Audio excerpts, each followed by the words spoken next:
Hello, John Carroll. I'm Luis Jimenez. And I'm Chris Burrell. And this is JCTV News. Beyond the Headlines. And up first, we have a story conducted by My Gentry on the best snacks for studying. Hey guys, it's Maya. And this week I did a poll on what the best snacks for studying is. I even got a few on camera. So keep watching.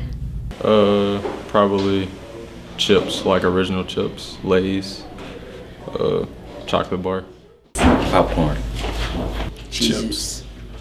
Pretzels. Okay, and the results are in. The best snack is popcorn. We had an overwhelming votes of popcorn for the best snack for studying. The second one in place was chips, and then the third was pretzels. So come back next week to watch part 2 of what the best snack for studying is. Thanks, and back to you, Luis and Chris. Thanks, Maya. And up next, we have Yorgo with the weather.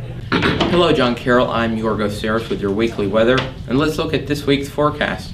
So on Wednesday, we got a high of 65 and a low of 39 with pretty good chance of rain. The next day, we got a clear weather with a high of 53 and a low of freezing. It should go down to freezing at nighttime. Next day, Friday, should be just about the same. Saturday as well. Sunday, you'll see a little bit of clouds, not bad, just about the same. Monday, it's going to be a little warmer at nighttime, only 3 degrees. And then Tuesday, it will warm up, thankfully, high 61 and a low of 38. Now, if you're going on the March for Life, here's the Washington weather. So when we get there, well, really, we'll just be leaving on Thursday, so we won't see the Thursday weather much.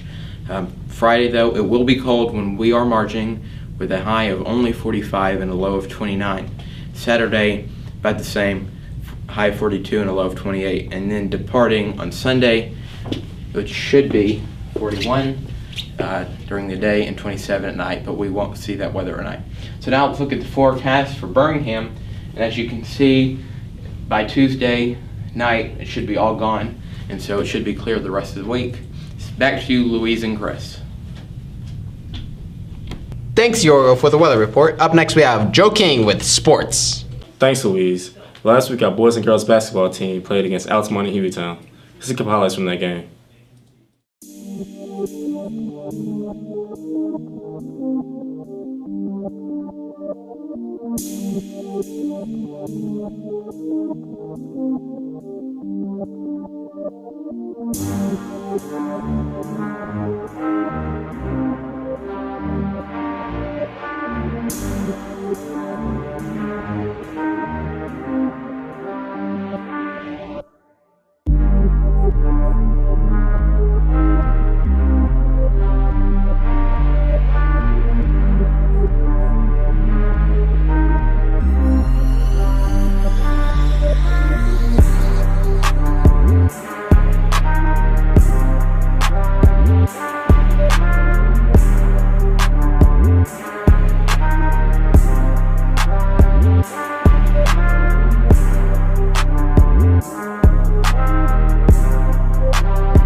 This week, make sure to come out and support us as we play Holy Family for our senior night this Friday. That's it. Back to you, Louise. Thanks, Joe King. And up next, we have our school president, Noah Smith. No, actually, Noah's really busy in a meeting right now. So okay. We're going to send it off to President Hall. Okay. Thanks, Chris and Luis. Hi, I'm Allie Hall, Senior Class President, filling in for Noah Smith this week. Tomorrow, John Carroll sends buses to Washington, D.C. for the March for Life. Prayers for those students. Friday is senior night against Holy Family. Come out and support your Cavs as the girls tip off at 6 and boys tip off at 7. Girls and boys soccer officially started this week, so good luck to both teams as they search for state titles this year. Congratulations to Students for Justice and Peace in the Middle East as they raised over $500 this past weekend at their full moon fundraiser. Back to you, Luis and Chris. Thanks, Allie. And did you know that there are more than 200,000 cases of autism recorded in the U.S. per year? Let's take a look at an awareness video about that.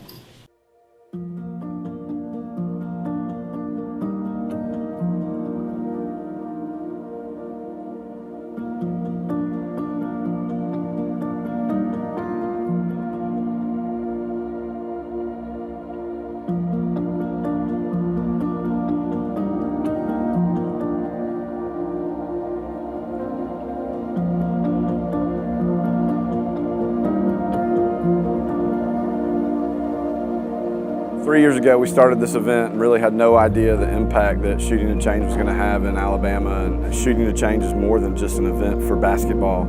It's more than an event for autism. It's about changing a culture in a state that really includes all kids with disabilities.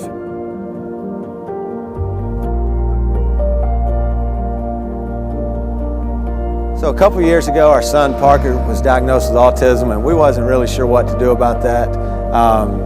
But one thing we really wanted to do was raise autism awareness and acceptance across the state of Alabama. So me being a head boys basketball coach, we decided to use that as a platform to spread autism awareness and promote the acceptance through athletics across our great state. In Alabama, over 50,000 families are affected by the current legislation for insurance. Right now it currently doesn't cover ABA, and without it, many families can't get the help and the treatment that they need for their children. And why wouldn't we advocate for those who can't speak for themselves? By passing new insurance reform, it would completely change the lives of all of those with family members or children on the spectrum. This Project Outreach has created an environment in Spanish Fort and in the community where they surround these kids.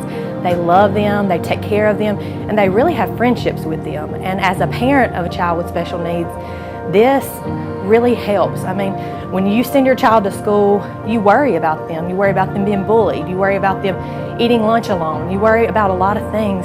And Project Outreach really takes care of those worries, a lot of those worries. It's not weird to see the typical students hanging out with the students with disabilities. We're friends, we go hang out, we go to the movies, we spend the night, we text. They're showing others that there really isn't a difference. We're all the same, and we're here to make this big change in Alabama. You know, at Spanish Fort and all the other Project Outreach schools, we're seeing this culture of community building between students with disabilities and their non-disabled peers. My name is Thad Akins, and I'm the head girls basketball coach here at Spanish Fort High School. I have 2 kids with disabilities.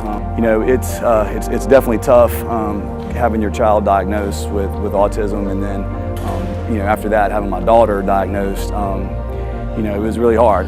I was actually reluctant to get back into coaching because I wanted to bring my kids around, and you know, after games and stuff. Well, here it's just, I mean, it's endless. I mean, kids just grab them and they talk to them and they participate with them, and beyond that, it's the whole student body has been you know, kind of infected with that spirit of helping and nurturing those kids.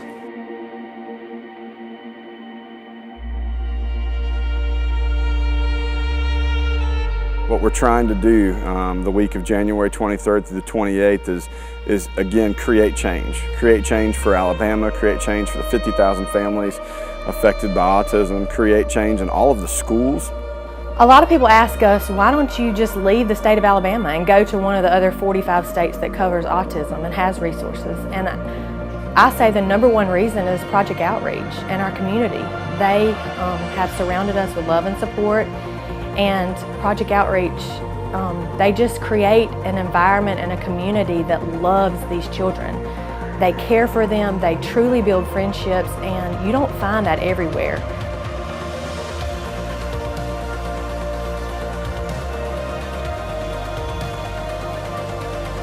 Whenever Parker was diagnosed with autism, my husband and I we didn't know how we were going to live or go on this journey of autism or on the spectrum. And now, after 3 years of being diagnosed, I don't know how we would live without him being on the spectrum, because it's really changed our lives, and he has taught us patience, he has taught us love that we would have never known, and we are so blessed to be his parents.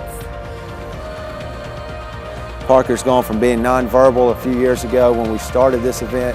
Now Parker's talking, and such a blessing in our lives.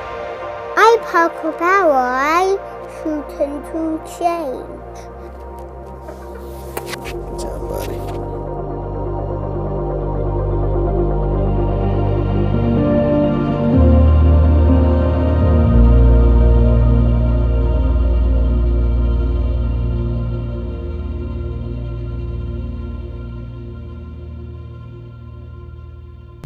Welcome back, and up next we have the verse of the week coming to you from the Holy Bible.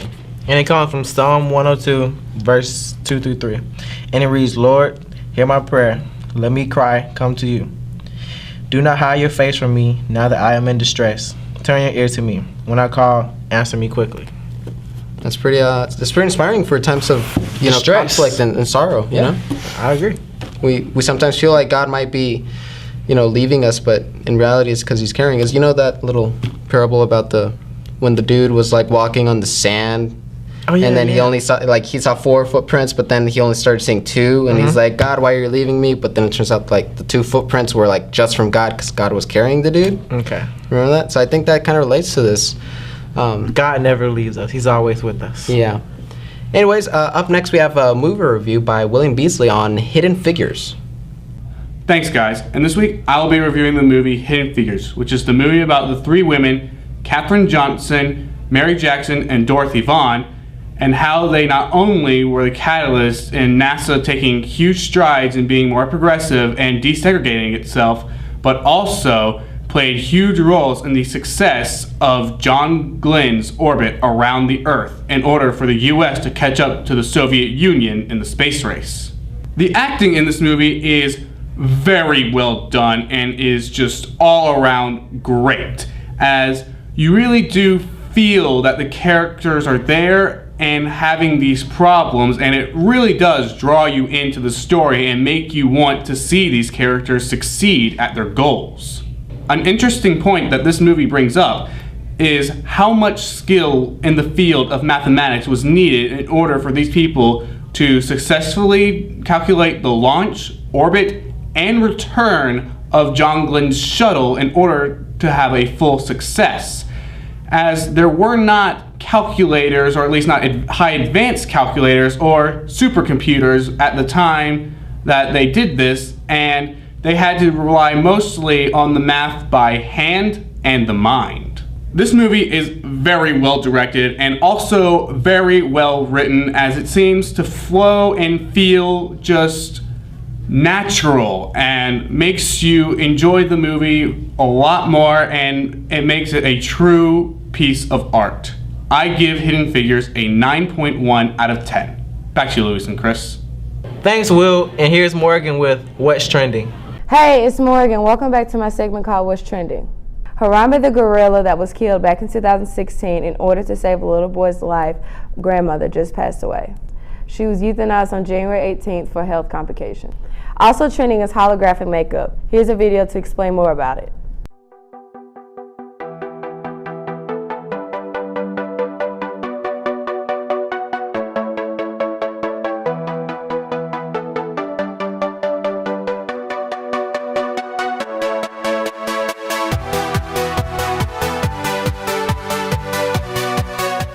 It looks great, but it's not for me. Back to you, Louise and Chris.